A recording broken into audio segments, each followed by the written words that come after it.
ఆ మహాదినమున ఆకాశమందు 2 సూచనలు మనం కనుగొనగలమని దేవుని వాక్యం ఉంది. ఒకటి, ఆకాశమందు చంద్రుడు వెలబోలబోతాడు, అతని కాంతి, అతని ప్రభావం తగ్గిపోతుంది. సైంటిస్టులు చెప్తున్న మాట, చంద్రుడు తుప్పు పట్టడం మొదలుపెట్టాడంట. రస్ట్, ఐరన్ అనేది అక్కడ దానిలో ఉంది. చంద్రుడు రస్ట్ అవుతున్నాడు, డస్ట్లా మారుతున్నాడట, తుప్పబడుతున్నాడు. ఇలా జరిగినప్పుడు చంద్రుడు తన కాంతిని ఇవ్వకుండా ఒక కొండవలే మారిపోబోతున్నాడు ప్రభువు రాకడ దినాల్లో.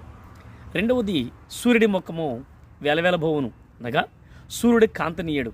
ఇప్పటికే శాస్త్రంలో చెబుతున్నారు, 10 కిలోమీటర్ల పైగా సూర్యుని పైన నల్లని మచ్చ ఏర్పడిందంట. సూర్యుడు తన ప్రభావాన్ని కోల్పోతున్నాడు.